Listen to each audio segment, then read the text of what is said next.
Lydie Salvert, merci d'être là. On est Merci vraiment très vous. contents. C'est peu de dire que on vous attendait. Donc vous venez nous parler de Tout homme est une nuit. C'est votre dernier roman qui est paru au Seuil, comme beaucoup. Oui, presque tous. Presque tous. Et donc on va faire une petite présentation, mais pas du tout exhaustive, très courte, pour ceux qui ne le sauraient pas. Mais je pense que je vais dire des banalités et que tout le monde ici dans la salle le sait. Mais voilà, on peut dire que vous êtes un écrivain reconnu, primé plusieurs fois, dès le premier roman d'ailleurs. Vous avez publié une vingtaine de livres, dont 13 romans. Celui-ci est le 13e. Ils sont à peu près tous traduits dans plusieurs langues. Alors, vous avez la particularité d'avoir des parents qui sont émigrés espagnols, qui ont fui le franquisme, et vous avez découvert le français, en fait, à l'école. Oui. Je crois que ça, c'est très fondateur. C'est une des premières dualités qui vous a marqué, et on verra qu'il y en a beaucoup d'autres dans votre vie et dans votre parcours littéraire. Donc, vous avez fait des études de lettres, puis de médecine. Et là, on peut se dire déjà l'opposition. Et vous avez été psychiatre jusqu'en 2012, où vous avez dirigé un CMPP, c'est ça ? Centre médico-psychopédagogique. C'est ça. C'est ça. Et vous avez commencé à écrire dans les années 70, donc tout en étant médecin. Oui. Tout à l'heure, vous nous avez dit que c'était bien, en fait, de faire les deux choses en même temps. Donc, vous avez publié un premier roman, La Déclaration, en 90, qui a eu le prix Hermès du premier roman. Et on va faire un grand saut jusqu'en 2014, où vous avez publié Pas pleurer, qui a eu le prix Goncourt. Alors, il y a un grand trou après, en 2014, parce qu'il y a un invité très encombrant qui s'est invité dans votre vie. Dieu merci, il est parti. On est bien content qu'il soit parti. Et vous nous revenez avec un livre très pugnace, un peu troublant, au début de sa lecture, Tout homme est une nuit. Alors, de votre manière d'écrire, je vous ai souvent entendu dire que du fait que vous écriviez en même temps que vous étiez médecin, que vous écriviez à l'arraché. Oui. Alors, est-ce que pour ce livre, ça a été la même chose ? Alors, je m'explique peut-être pour cette technique à l'arraché. Oui, bien sûr. Expliquez pourquoi. Donc, comme vous venez de le dire, j'écrivais en même temps que j'avais un travail. Et j'écrivais donc, dès que je le pouvais, le matin avant de partir, parfois entre deux consultations, parfois à l'heure du déjeuner, parfois après, au café quand je le pouvais, et avec ce sentiment que j'arrachais vraiment le temps, vraiment, et que ça me demandait un effort de concentration que j'adorais, et j'avais l'impression que cet effort de concentration déterminait une manière d'écrire, une scansion, une espèce de brusquerie que j'aimais. Et quand j'ai cessé de travailler en 2012, devant cet océan qui était le temps sans limite de la journée, je me suis demandé comment j'allais faire, et je continue à écrire à l'arraché, c'est-à-dire quand ça me chante à tous les sens du mot chanter, voilà. Mais je ne suis jamais, comme on dit, à ma table, en attendant que vienne la fameuse inspiration, jamais. Je n'ai pas de bureau d'ailleurs. Vous n'êtes pas de ces écrivains qui disent « moi je travaille le matin, non, en me de levant, de 7h à telle heure ». C'est pas votre... impensable. C'est impensable. Alors, ça c'est pour votre manière d'écrire. Et qu'est-ce qui a motivé très précisément l'écriture, donc le fait de recommencer à écrire, et l'écriture de ce livre-là, celui-là? Alors je crois qu'il y a deux régions en moi vraiment. Une qui est intéressée par le monde, qui lui répond, qui se met en colère, qui s'attriste devant le monde, et une autre bien plus contemplative, ou je ne sais pas comment l'appeler, bien plus rêveuse, et qui aurait tendance m'amènerait plutôt à fuir le monde, à m'isoler, etc. Donc on est en 2016, c'est la campagne présidentielle, et je trouve qu'à ce moment-là, les débats qui se font sont indignes, me semble-t-il, de débats démocratiques. J'entends ici et là l'expression d'un immense ressentiment, avec l'expression de passion triste, des mises au pilori, des vengeances, bref, un air qui me semble assez délétère. Et là-dessus, des statistiques qui nous annoncent chaque jour que les populismes gagnent ici et là. Et moi qui n'écrivais plus depuis la maladie, comme vous l'avez signalé, j'avais perdu le goût de lire et d'écrire pendant près de 2 ans. L'inquiétude, à la fois la colère, quelque chose m'a fait dire qu'il fallait que je dise quelque chose de ce qui se passait en France à ce moment-là. Qu'il y avait presque, je ne sais pas comment le dire, mais je vous disais tout à l'heure que les écrivains sont responsables de leurs paroles. Ils écrivent des livres publics et qui ont des effets.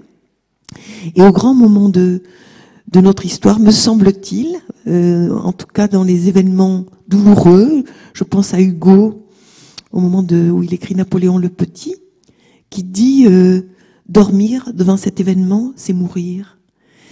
Je pense à l'affaire Dreyfus, par exemple, où Zola, avec J'accuse, Peggy, que j'aime tant, notre jeunesse, et il y en a un troisième, Jean Santeuil, Proust, les trois, et il y en a probablement eu d'autres, ont senti ce besoin, cette responsabilité de dire quelque chose de l'affaire Dreyfus, qui à l'époque séparait en deux la France. Il y avait 2 France, vraiment, irréconciliées, irréconciliables. Et donc, je me suis dit que pour moi, à tort ou à raison, le moment, je ne pouvais pas me dérober devant cette espèce de convocation de l'histoire à dire quelque chose de ce qui se passait. Mais comme je ne sais pas faire des essais politiques et que je n'en ai ni le goût, ni la capacité, il m'est venu cette fiction dont nous allons parler. Alors, cette fiction, dans un premier temps... Je suis désolée parce que je vous réponds et du coup, je ne regarde pas la salle, mais je ne sais pas regarder plusieurs personnes à la fois. Je serais un très mauvais leader politique. Non, mais ne changez rien. Ne changez rien. Donc, dès le début du livre, alors, simplement en l'ouvrant, sans même le lire, on est frappé par tout de suite. Il y a 2 choses. Il y a une partie qui est écrite en italique. Il y a alternance de textes en italique et de textes et d'écriture droite. Et en fait, ces deux caractères d'imprimerie, ça symbolise 2 langues, ça symbolise 2 mondes, ça symbolise un groupe et un individu. Oui. Alors, est-ce que vous pouvez nous parler un peu de qu'est-ce qu'il y a derrière ces 2 types d'écriture? Alors, il y a, je dis peut-être le sujet. Il y a un narrateur, donc, qui est un homme qui se croit condamné, qui est atteint d'une maladie, d'un cancer, et qui pense que il va peut-être un cancer qu'il a vécu au début comme une chute au fond d'un précipice, qui a maudit ensuite tous les gens. Le narrateur qui a maudit tous ceux qui lui disaient que une maladie aussi grave et l'approche de la mort allait le grandir en dignité, en humanité, qu'il allait se recentrer, etc. Or, il n'éprouve rien de toutes ces choses magnifiques, il n'éprouve que le désespoir et l'abattement. Et puis il va se découvrir mortel, et il va apprendre à vivre en mortel, et il va espérer qu'en se réfugiant dans un village de Provence, dans un lieu de beauté, dans un lieu de couleur, dans un lieu de lumière, il va pouvoir se retrouver, se reconnaître, se réconcilier avec lui parce qu'il s'est perdu. Il arrive donc dans un village du Midi, qui est un village, comme il y en a tant en France, qui est un village qui se meurt, qui est un village qui se vide de ses habitants, de ses commerces, etc.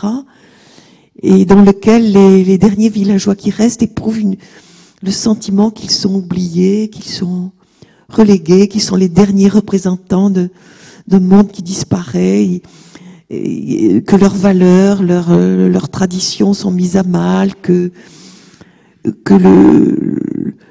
le pouvoir central les oublie, etc. Mais le piège, c'est que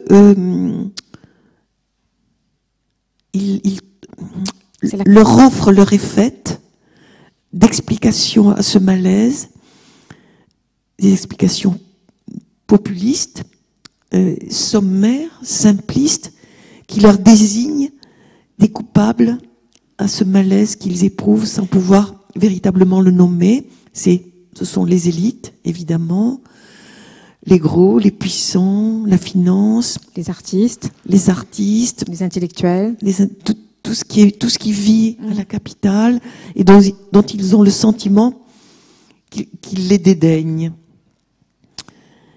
Voilà, les deux mondes, les deux vérités, les deux France. Alors, cette fiction, parce que c'en est une, elle est incarnée donc par ce personnage d'Agnès qui arrive dans ce village. Et puis il y a un point névralgique dans le village, c'est le café des sports. Vous êtes tous, je suppose, rentrés dans un café des sports dans un village. Quelquefois, c'est surprenant. Hein. Et Lydie Salver, à mon avis, elle est dans le réel. Là. Elle a rien exagéré là. Je pense que ça nous est arrivé à tous. Et donc, c'est la confrontation de ces deux mondes, de ces deux langues. Moi, voilà, parce que ils ne parlent pas du tout de la même manière. Et je vais vous en donner une toute petite illustration, très courte. Alors, on est au début du livre. Hein. Hop. Et là, c'est en italique, donc c'est Agnès qui parle. Je n'avais pas dû prononcer plus de 20 phrases depuis mon arrivée, si bien qu'il m'arrivait parfois d'avoir peur de perdre toute capacité parlante. Combien de temps pouvait-on conserver un lien avec soi-même, me demandai-je, lorsqu'on a perdu l'usage de sa langue? C'était l'une de ces interrogations vaines qui m'occupaient l'esprit, puisque pour l'instant, ma seule activité consistait à soliloquer sur un certain nombre de questions. En attendant qu'une bonne âme me posa, j'essayais d'être aussi exigeant sur le plan de la grammaire que je l'avais été avec mes élèves, les siennes. Voilà, ça c'est Agnès qui parle. Et maintenant, les protagonistes du café des sports. Alors, pardon, ça c'est à la page 34. C'est encore plus court. Moi aussi, j'aimerais bien me la couler douce, dit Dédé, dans un soupir. Comme le nouveau, payé à rien foutre. Et avec quel pognon, dit Étienne, indigné. Avec quel pognon? Avec celui de nos impôts.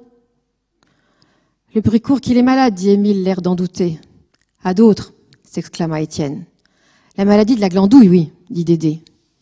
Vivement qu'on en finisse avec les tirs au flanc qui ruinent le pays, vociféra Marcelin, toujours à la manœuvre, derrière son comptoir. Voilà. J'ai eu du mal, vraiment du mal, à me résoudre à écrire cette langue. Oui, c'était une de mes questions. Qui n'est pas la langue populaire qui, elle, est riche et savoureuse et imagée et pleine d'expressions délicieuses, qui est une langue pauvre. C'est une langue pauvre. Et il me semblait qu'il fallait leur donner une langue pauvre et qu'ils ont une langue pauvre parce que ils ont une incapacité. Du coup, ils ont une incapacité à conceptualiser des choses un peu complexes, ce qui les fait la proie justement de ces discours simplistes et sommaires et populistes pour la plupart. Et donc, j'ai été malheureuse, mais je me disais qu'il y avait une logique narrative absolue à les faire pauvres de langue et du coup manipulables, instrumentalisables, je ne sais pas si ça se dit. Non. Voilà, c'était compliqué. Alors, le point de départ du livre, peut-être certains d'entre vous aussi moi, ça m'est arrivé, par exemple, une scène banale dans un village. On rentre dans un café, tout le monde nous regarde, silence, on dit bonjour et généralement, on nous répond. Ça prend un peu de temps, mais on nous répond. Tandis que là, dans ce village où Agnès rentre, dans le café, dans ce village où il s'est réfugié en se disant, je vais aller vers le beau, je vais essayer de me soigner, je vais essayer d'aller mieux, et on ne lui répond pas. Il y a une immense défiance, défiance. On ne lui répond pas. Oui. Et cette première scène, cette première confrontation, il y en aura beaucoup d'autres, et la haine. La haine va petit à petit s'installer. Le rejet, la différence, et puis la haine. Et en plus, détail qu'on n'a pas dit, Agnès est bronzé. Il est d'origine espagnole. Oui. Il a plusieurs caractères qui font qu'il se distingue des autres à son insu. Donc il a le type méditerranéen. Il s'exprime à la perfection et ça peut être ressenti par ces villageois comme une appartenance à l'élite et une forme d'arrogance qu'il n'a pourtant pas. Il ne travaille pas, ce qui est une solution enviée par les gens du café, et en même temps une situation critiquée parce qu'il est improductif.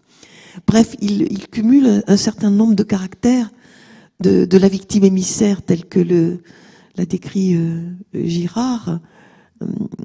Et d'ailleurs, je lisais récemment dans Girard, et ça m'a stupéfaite, parce que je m'attendais pas du tout à lire ça de lui sur la victime émissaire, parce que je lis les choses après avoir écrit le livre et non avant. On va peut-être dire pour le public, René Girard, c'est un philosophe qui a théorisé beaucoup sur la fabrication du bouc. Qu'est-ce que c'est qu'un bouc émissaire? Qu'est-ce que c'était de l'origine? Et qu'est-ce que c'est aujourd'hui? Comment on fabrique un émissaire? À quoi sert-il?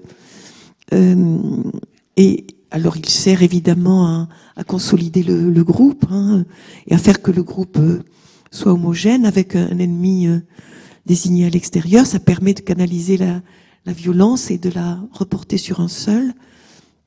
C'est très utile, hein, une victime émissaire. Et René Girard dit cette chose que j'ai relue tout récemment, c'est que la victime doit être consentante. Et ça m'a infiniment troublée, que la victime, qu'il ne peut y avoir de victime émissaire sans son consentement. Bref, on pourrait en discuter les uns et les autres. Dans le livre, c'est quand même pas tout à fait le cas, parce que il s'interroge. Mais il reste. Il reste parce qu'il craint qu'ailleurs se répète la même chose. Et je le sais pour avoir vécu cette chose par mes parents, hein, qui sont reçus, disons, moyennement bien en 1939, parce qu'ils sont les rouges qui arrivent d'Espagne. Et pour lesquels la question se pose d'aller ailleurs, voir si l'air est meilleur. Et au fond, la crainte qu'ailleurs, ça soit comme ici. Hein, c'est ça souvent chez les immigrés. En tout cas, que j'ai retenu. Mais c'est, d'une certaine façon, c'est consentir. Et là, avec ce que vous venez de dire, vous voyez, vous venez de le faire, c'est-à-dire que Agnès, comme par hasard, a un cancer. Hein, il parle de ce dont vous avez évoqué tout à l'heure, c'est-à-dire le fait que les discours lénifiants, ça lénifie rien du tout, que ça isole, que dans un premier temps, généralement, on perd sa vie de couple, on perd le désir, on change même ses habitudes alimentaires. Vous écrivez ça très bien. Et là, le lecteur se dit, là, c'est Lydie Salbert qui parle. Vous arrivez à mêler des éléments biographiques, parce que c'est évident, mais ça reste, tout ça s'intègre dans la fiction, et je trouve que tout ça tout ça est très très bien mélangé. Et même si quand vous parlez de l'étranger, vous parlez aussi à un moment tout petit, la guerre d'Espagne par exemple, et tout ça. Donc on sent bien que c'est Lydie Salbert qui s'exprime, même si on est là dans une fiction. Et la question s'était posée à moi de savoir si je prenais un étranger du genre un Syrien qui arrive dans un village. Et je trouvais que c'était beaucoup plus intéressant si cet étranger était vous ou moi ou vous, c'est-à-dire avec une très petite dissemblance, pas tout à fait conforme, mais presque. Et que c'était, il me semblait que c'était plus intéressant si on posait les choses de cette façon. Et puis éthiquement, parler à la place d'un Syrien, ça m'est impossible. J'aurais l'impression que je suis dans une imposture totale. Et donc, j'ai choisi un étranger qui nous ressemble, qui pourrait être quiconque ici, devant des gens qui, peu à peu, parce qu'il se passe, je parlais à Florence en venant, de ce livre de Klemperer, La langue du Troisième Reich. Donc c'est un livre écrit par un philologue qui a travaillé sur la langue du Troisième Reich pour savoir comment, insidieusement, doucement, d'année en année, elle était entrée au plus intime de chacun, comment elle avait infiltré un pays entier jusqu'à lui faire croire que le nazisme était la panacée des panacées. Et il cite un exemple, je l'ai lu après le livre aussi, hein, j'ai lu tous les livres après avoir écrit mon roman. Il cite un exemple, le fait que dans les discours nazis, le mot peuple revenait infiniment. Le peuple, nous sommes le peuple, nous servons le peuple, etc. Si bien que ce travail de propagande insidieuse, petit à petit pénètre les esprits, si bien qu'à la fin, ce qui est au départ un préjugé abject, devient une vérité établie, devient une chose qui va de soi, devient une chose dont on ne perçoit plus du tout la violence, et on peut désigner l'autre et lui faire mal, puisque ça n'est plus un homme au fond, il en perd les caractères de l'humain. Et Klemperer, c'est une lecture que j'avais faite il y a de longues années, et qui m'est revenue après l'écriture, parce qu'il se passe cette chose-là, me semble-t-il, dans une partie de la France, c'est-à-dire que ces discours populistes font que dans mon village, par exemple du Gard, on dit aujourd'hui bico, comme au moment de la guerre d'Algérie, alors que je n'avais plus du tout entendu ce terme depuis des années. Et je me suis dit, il y a quelque chose là il y a une autorisation qui est donnée qui, je sais pas, qui me désole infiniment. Oui, qui vous dérange. Et alors, dans ce café des sports, c'est le lieu de l'entre-soi. Hein, c'est-à-dire qu'on peut échanger absolument tout ce qu'on veut. Et au fur et à mesure, et vous montrez ça très très bien, je trouve, dans la présence d'Agnane dans le visage, fait que la parole se libère. Tout devient, ça fédère, la haine fédère, et la parole se libère. Et c'est le lieu où chacun, sauf peut-être l'instituteur, on va en reparler, qui... voilà, tout le monde, et c'est une espèce d'unisson comme ça, tout le monde a les mêmes idées. Mais bon, alors on peut se dire peut-être s'il y a un danger de manichéisme en se disant c'est les mauvais, est-ce que les bons sont à la ville, est-ce que les bons... Et il me semble qu'à un moment, vous le dites clairement, notamment quand vous parlez de la salle des profs. Je trouve ça très intéressant. Voilà, c'est aussi le lieu de l'entre-soi, une salle des profs. C'est aussi le lieu où tout le monde essaye où les discours peuvent être communs. Et la logique de l'entre-soi sévit vraiment à tous les étages de notre société. Des bourgeois qui se marient entre eux, on le sait, jusqu'aux plus démunis, en passant par les écrivains, en passant par les communautés, etc. Il y a des logiques de l'entre-soi qui sont, me semble-t-il, très dangereuses. Et depuis quelque temps, je cite ce livre inoubliable pour moi d'Hannah Arendt qui s'appelle « Qu'est-ce que la politique ?», que je vous convie vraiment de toutes mes forces à lire. Et elle dit ceci. Elle dit « Il y a le désert-monde ». Le désert-monde, c'est le monde où habitent ceux qui sont dépourvus de culture, ceux qui ne s'habitent pas, ceux qui sont pensés, qui sont parlés plus qu'ils ne pensent et qu'ils ne parlent. Elle appelle ça le désert-monde, Hannah Arendt. Puis il y a des oasis, comme ici. Des oasis où on s'écoute, où on se parle, on va se parler tout à l'heure. Où on lit des livres, où on lit de la poésie, où on est dans la culture. Et elle dit ceci, inoubliable pour moi. Elle dit, si les gens de l'oasis ne vont pas dans le désert-monde, s'ils restent dans l'oasis, le désert-monde restera le désert-monde, mais l'oasis s'ensablera et disparaîtra. Et je me suis dit, en écrivant ce livre, plus que jamais, que les uns et les autres, nous devions résister à cette logique de l'entre-soi qui est pourtant si confortable et si heureuse, disons-le. Mais que c'était en même temps, cette logique-là, notre perte, me semblait-il, si on y succombait tout à fait. Donc l'entre-soi est effectivement très très partagé, et ce que vous montrez aussi entre le début et la fin du livre, parce que vraiment on a peur pour Agnès. Le lecteur bien sûr s'identifie. Oui, parce qu'il y a quelque chose. Il y a une gradation qui est de l'ordre de la. Moi j'ai trouvé un peu de la tragédie antique, c'est-à-dire avec le cœur qui condamnerait, qui serait tous les gens qui sont dans le café.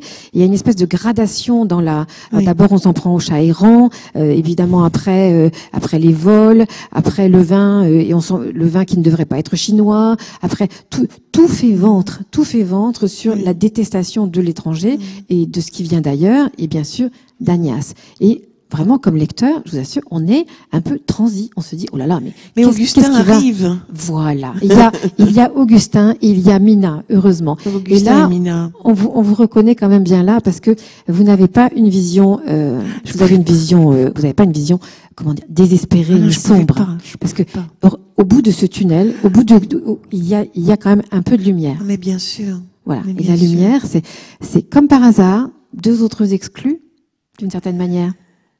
Oui, mais tout le monde, au fond, s'il y avait une morale à ce livre, c'est qu'il y a une part d'étranger en chacun, et selon les circonstances, et on le voit bien quand on a dit quelque chose qu'on n'a pas, dans lequel on ne se reconnaît pas, hein, ça arrive à tout le monde, et même le simple fait de passer devant une vitrine où on se reconnaît à peine. Je pense que ce sentiment d'étrangeté, la part d'inconscient aussi en nous, hein, qui nous fait dire des lapsus, qui nous fait désirer des choses qu'on ne devrait pas désirer, et qui nous surprennent. Je me regarde et je m'étonne, dit Louis Aragon dans un poème. Je me regarde et je m'étonne. C'est donc moi. Oui, il y a une part d'étranger en chacun de nous. Part d'étranger, et j'ai perdu complètement mon fil. Avec Augustin. Oui, voilà. Augustin. Oui. On disait que c'était d'une certaine manière. Je disais que Mina, qui est une jeune fille avec laquelle Agnès va nouer des liens. Oui. Et Augustin, c'est le fils du cafetier. Et il est quand même très exclu, lui, de fait.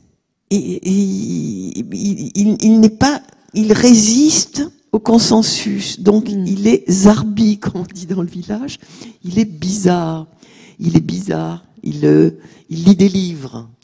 Ça, c'est bizarre pour le père. Et non, ce que je voulais, on parlera d'Augustin, mais je voulais donner à ce Marcellin, donc patron de bar, voilà. Trump au petit pied, fanfaron, tranchant, disant qu'il faut un chef, couillu, etc., des choses comme ça. Il a une fragilité immense. Voilà. C'est son fils. C'est son fils, c'est ce métier de père qu'il ne sait pas faire, ce fils qui est pour lui un étranger. Il se demande si tous les pères ont ce rapport d'étrangeté à leur enfant. Voilà, ça, je voulais le travailler, parce que je voulais travailler la faille chez cet homme qui lui fait désirer l'autorité. Pourquoi désire-t-il l'autorité? Pourquoi désire-t-on un chef? Sinon, parce qu'on se sent fragilissime et qu'on a l'impression que le chef va parer à nos fragilités. Bref. Et Augustin, donc, Augustin, qui, comme souvent les adolescents, se forme en quelque sorte contre ce père. Contre ce père. Et ce qui va permettre d'une certaine façon son émancipation. Et quand j'ai fait des rencontres comme ça avec des salles, je commence à en avoir fait quelques-unes, la question qu'on se posait ensemble, c'est autrefois, de mon temps, qui est très ancien, les fils souvent manifestaient une sorte pas de guerre, mais de dispute contre les pères, qu'ils trouvaient trop autoritaires. Et d'ailleurs, ce rapport difficile entre père et fils, il est dans l'Ancien Testament, par exemple, hein, David et Absalom qui fait la guerre à son père, etc. Au fond, ce rapport difficile entre père et fils, il était peut-être parfois ravageur, mais pour certains, il était émancipateur. Il fallait tuer le père pour s'en libérer. Aujourd'hui, mais nous en discuterons peut-être, où les pères n'ont plus cette position si autoritaire et de pouvoir, où la famille a pris un régime démocratique, et c'est formidable. Je me dis, comment les adolescents aujourd'hui, enfin les jeunes gens d'ailleurs, vont s'émanciper s'ils n'ont pas sinon pas tuer le père, pour le dire. Hein. Mais franchement, je ne sais pas. Je ne sais pas. Mais j'ai vu au cours de mes années de pédopsychiatrie ce rapport s'adoucir.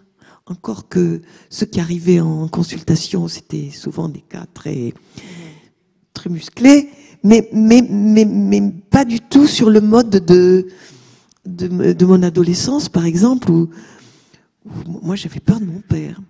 J'avais peur de mon père. Quand il disait non, on écoutait, mais la main sur l'arrêt du... La couture du pantalon. La couture du pantalon. Et bon, ça a changé, et je m'en réjouis, évidemment, et c'est sans doute mieux. Mais voilà, je me posais la question de l'émancipation. Vous voyez, on déborde largement le roman. Le cadre du livre. Et alors Augustin. Voilà. Augustin, ben c'est lui dont on parlait. Augustin. Comment? Augustin, je ne l'oublie pas, c'est parce que c'est l'espoir pour moi, Augustin. Alors Augustin, c'est un personnage absolument romanesque.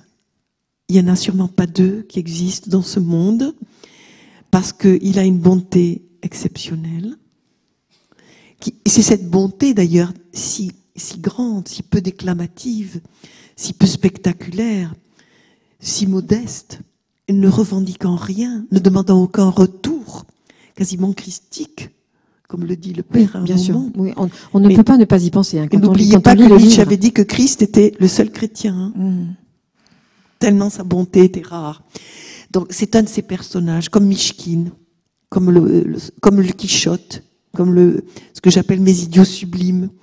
C'est-à-dire des individus qui ont une espèce d'innocence, de candeur, et dont la bonté est une force de résistance aux préjugés, au consensus extraordinaire, et qui a du courage, Augustin a du courage, et il a le courage notamment d'aller vers l'autre, celui qui est rejeté. Voilà. C'est le seul du village. C'est le seul du village qui ose, parce que les autres font comme le groupe le prescrit.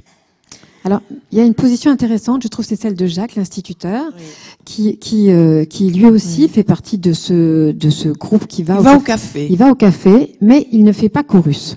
Non.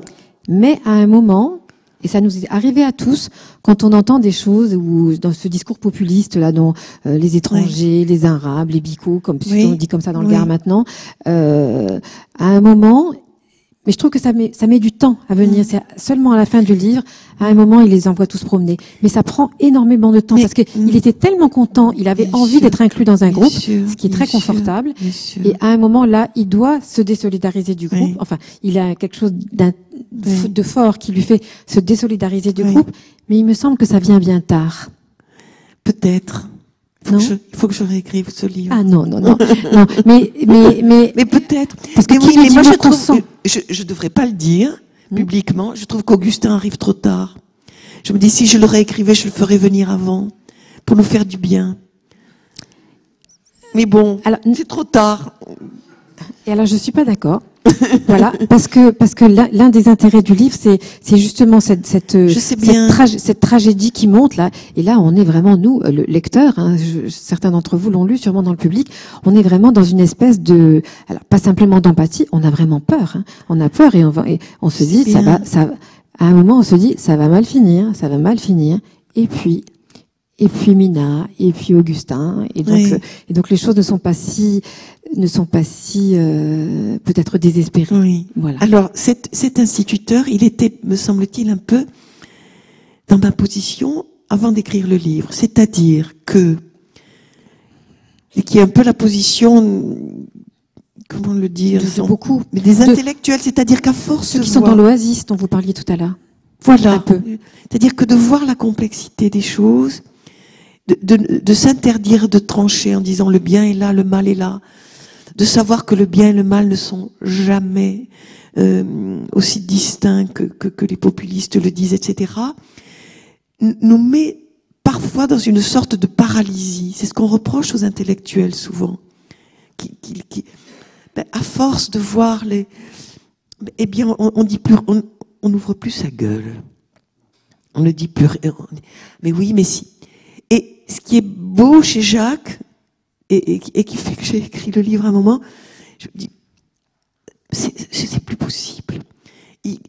Quand quelque chose, quand on a le sentiment de l'intolérable, quelles que soient les 1000 raisons qui font que ces gens disent des horreurs, il faut dire non, il faut refuser, peut-être.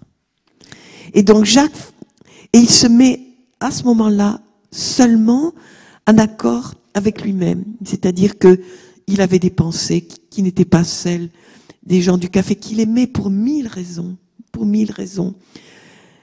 qui aimaient leur chaleur, qui aimaient leur cordialité, qui aimaient la façon de plaisanter, aussi très un peu sexiste, un peu macho, viril, viril, bête. Mais bon, mais bon, je comprends qu'on puisse aimer ça, qu'on puisse aimer rire comme ça dans des communautés masculines, dire des choses du sexe à l'infini, enfin bref. Mais il y a un moment où il y a de l'inacceptable. Et là, c'est exactement ce qui m'a amené à écrire ce livre. Je me suis dit, je l'ai écrit, mais vraiment en pleine campagne présidentielle, et le fameux débat Macron-Le Pen a été un des sommets. Et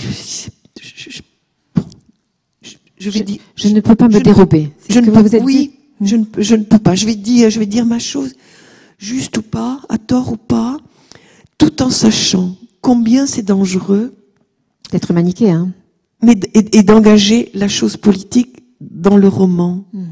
Combien, vous savez ce que disait Stendhal, qui n'aimait rien de tant qu'écrire de la politique dans ses romans.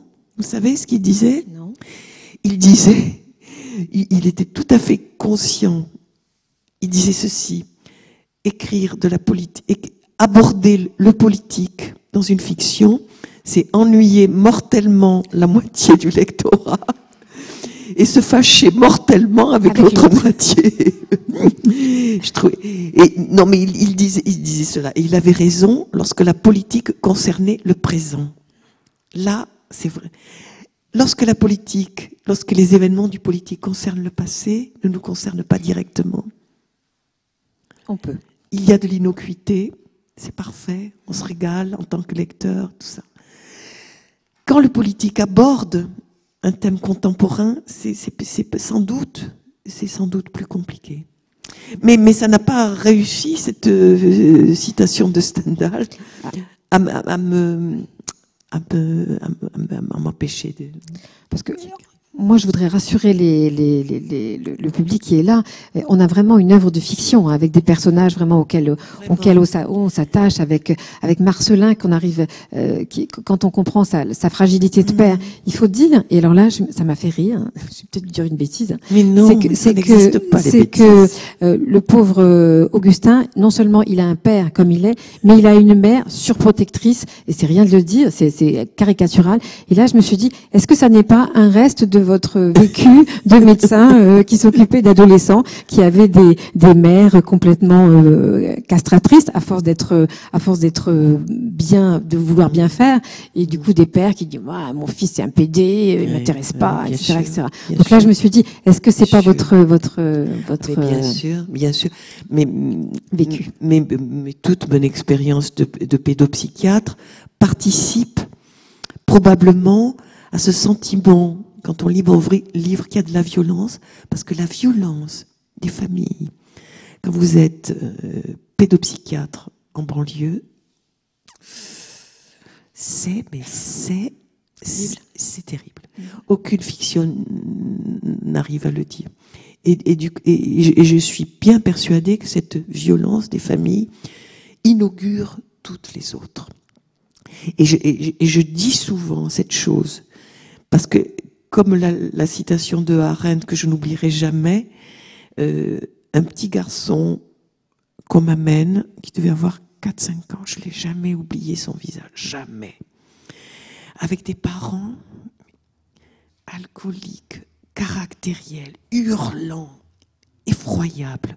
Et ce petit enfant avait peur, mais peur. deux parents. Il grandissait en étant terrifié par ceux qui devaient le protéger. Et je me suis dit, mais lui, comment il va grandir? Comment il va devenir un citoyen, un époux, un père? Comment est-ce possible? C'est impossible. C'est impossible. Pourquoi je vous dis ça? Je ne sais plus pourquoi. Vous parlez d'Augustin, mais Augustin, il y arrive. Mais Augustin, il y a de l'amour. Oui. Il y a ce père qui est le pouvoir, qui est l'arbitre, qu'il appelle Franco.